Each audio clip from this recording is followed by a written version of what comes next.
In her spending inheritance speech on the 29th of July, the Chancellor Rachel Reeves revealed a projected overspend for the year 2024-25 of nearly £22 billion and offsetting measures of around £5.5 billion, leaving a gap of £16.5 billion in the current financial year.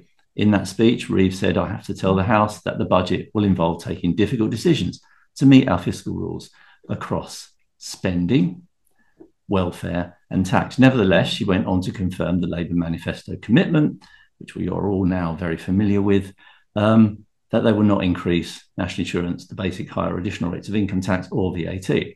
In a subsequent interview with the Newsagents podcast, though, Reeves said, "I think we will have to increase taxes in the budget," which has led, understandably, to speculation around what taxes could be increased given that manifesto commitment. And of course, there's been a strong concentration on taxes on capital, taxes on wealth. So what might we see on the 30th of October? In this video, I'm going to give some thought, taking full account of the reassurances given, to what leeway, if any, there might be for change to income tax and national insurance before we just move on from that in the light of the manifesto commitment.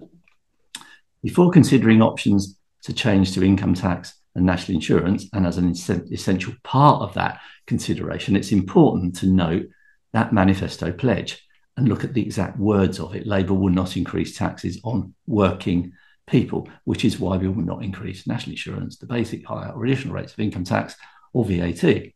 So it will be important to, I think, if we're going to go granular, understand what could be meant by working people, and within that definition to see if there's any scope to make any changes to income tax and national insurance and even VAT. Really important because those three taxes, income tax, NIC and VAT, account for 63% of all tax revenue. Another important factor to bear in mind is the fiscal drag. When we look at the money in, money out factor, the money in bit is helped significantly by fiscal drag when the thresholds are frozen, as they are.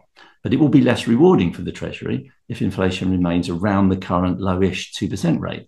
But it's still easy money. For example, HMRC, in their tax ready reckoner, said a change of 1% in the personal allowance is worth 1.1 billion to the government, and a 1% change in the basic rate limit is worth 0.6 billion. So ignoring the 2% inflation, that low inflation rate on those two measures for 28, 29 and 29, 30, just adding 2 years to the existing freeze would yield 3.4 billion in 29, 30, the year in which the deficit must be falling under those current fiscal rules, taking account of debt and the GDP. So I think it's really important, and many others do too, to think carefully around what is the meaning of that as yet undefined, because there is no definition, term working people.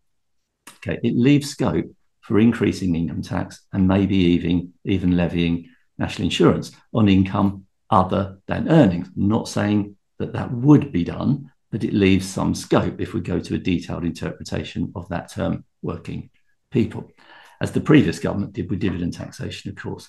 There have been regularly calls to align dividend tax more closely with tax on earnings, because dividend tax is not from work, from earnings, a move that would see basic rate taxpayers pay about 16% rather than 8.75%. But at least in theory, it means small cuts, which means it's unlikely to be done in that way for higher and additional rate taxpayers. So that's one way to go, okay, if we're not taxing working people, let's tax other than earnings. And then we can sort of slide that within the definition that that's not increasing a tax on working people. But of course, working people do have earnings, income other than from earnings.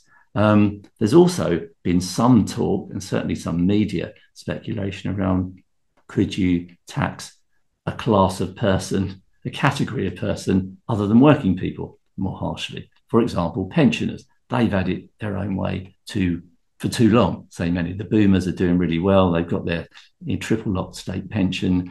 They've got decent income from investments. So why don't we just tax them as opposed to an income source, tax them differently? And that could mean applying additional tax, higher tax, or even national insurance on pensions. This seems, however, to be unlikely. It wouldn't play that well with a big section of the population. The Chancellor has recently gone over to Canada and the USA to investigate how Canadian pensions work, where large chunks of public sector pensions are invested in equity and infrastructure projects, something that you will have read that is something that is interesting the Chancellor, given how much money is invested in pension schemes in the UK.